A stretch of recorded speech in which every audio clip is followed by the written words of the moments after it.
नमस्कार। Mahatma Gandhi centennial Sindhu high school की कक्षा 8वीं की इतिहास और नागरिक शास्त्र पाठ क्रमांक 3 केंद्रीय कार्यकारी मंडल में मैं अज़हर पठान आपका हार्दिक स्वागत करता हूं। इसके पहले वाले पाठ में हमने केंद्रीय कार्यकारी मंडल के राष्ट्रपति और प्रधानमंत्री के बारे में पढ़ा था।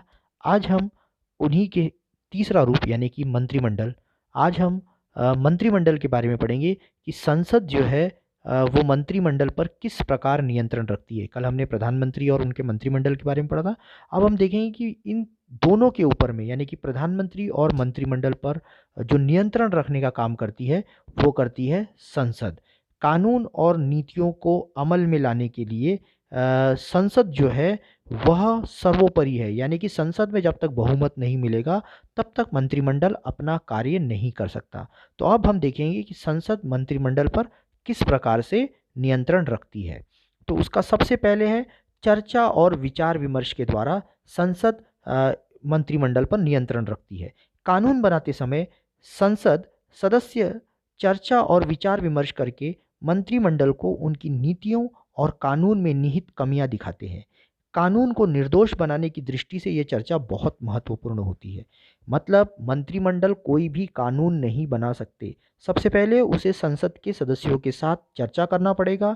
जब तक संसद उसके ऊपर मुहर नहीं लगाती तब तक कोई भी विधेयक यह बिल में यानी कि कानून में परिवर्तित नहीं होता। जब तक कि संसद उसके ऊपर मुहर न लगाए तब तक मंत्रिमंडल कोई भी नीति को कानून में परिवर्तित नहीं कर सकता है।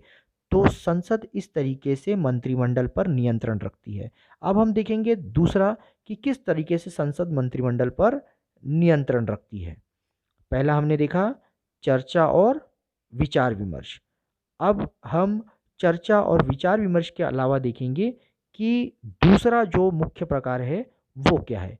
वो है प्रश्नकाल, यानी कि संसद जो है, संसद यानी संसद के सदस्य, कोई भी संसद का सदस्य किसी भी मंत्री से कोई भी विषय पर सवाल यानी कि प्रश्न पूछ सकता है और इन प्रश्नों को संबंधित मंत्रियों द्वारा संतोषजनक उत्तर देना आवश्यक है। यानी कि संसद का एक सामान्य सदस्य भी बड़े से बड़े मंत्री से क्या कर सकता है, प्रश्न कर सकता है।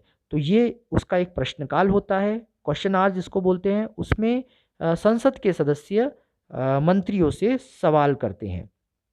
प्रश्नकाल मंत्रिमंडल पर नियंत्रण रखने का एक बहुत ही प्रभावी उपाय है। इससे क्या होता है कि शासन की आलोचना करना, प्रश्न उपस्थित करना, यह इसी समय होता है। मतलब अगर एक सामान्य सा सदस्य भी है वह संसद में शासन की आलोचना कर सकता है और संसद के मतलब मंत्री को उसको संतोषजनक उत्तर देना पड़ेगा। मतलब तथ्यों के आधार पर रिपोर्ट के अकॉर्डिंग उसे उसके प्रश्नों का उत्तर देना पड़ेगा। तीसरा किस तरीके से संसद मंत्रिमंडल पर नियंत्रण रखती है वह है शून्यकाल। यानी कि अधिवेशन सत्र के समय दोपहर 12 बजे का समय जो होता है वह शून्यकाल के रूप में जाना जाता है। यानी कि जब ये शून्यकाल जब समय होता है तो इस समय संसद में सार्वजनिक दृष्टि से महत्वपूर्ण किसी भी विषय पर चर्चा कराई जा सकती है। यानी कि प्रश्नकाल के अलावा जो जब दोपहर के 12 बज जाते हैं उस समय को संसद का शून्यकाल कहा जाता है। और इस शून्यकाल में कोई भी संसद का सदस्य किसी भी सार्वजनिक सार्वजनिक यानी इन द सेंस जिसमें पब्लिक का हित हो, जनता का हित हो, ऐसे हितों पर, ऐसे हितों से रिलेटेड इश्यूज पर कोई भी संसद का सदस्य क्या कर सकता है, उस पर चर्चा करा सकता है। और आखिरी जो हम देखेंगे कि किस तरीके से संसद जो है वह मंत्रिमंडल पर नियंत्रण रखती है, तो उसमें चौथा है अविश्वास प्रस्ताव। मंत्रिमंडल पर नियंत्रण रखने का यह एक अत्यंत प्रभावी उपाय है। लोकसभा में सरकार को जब तक बहुमत है तब तक सरकार कार्य कर सकती है। यदि यह बहुमत संसद सदस्य निकाल लेते हैं तो सरकार को इस्तीफा देना पड़ता है। यानी कि संसद में जब तक आपके पास बहुमत नहीं है, मतलब अगर संसद में आपके पास बहुमत नहीं है तो आपके ऊपर मतलब फिर कोई भी ऑर्गेनाइजेशन क्या कर सकती है, मतलब ये जो संसद है वो आपके ऊपर में आपको नियंत्रण में कर सकती है। तो अगर सरकार को अच्छे काम करना है, कानून बनाने हैं, तो उसे संसद का विश्वास हासिल करना बहुत ज़रूरी होता है। और संसद का विश्वास कैसे हासिल किया जा सकता है?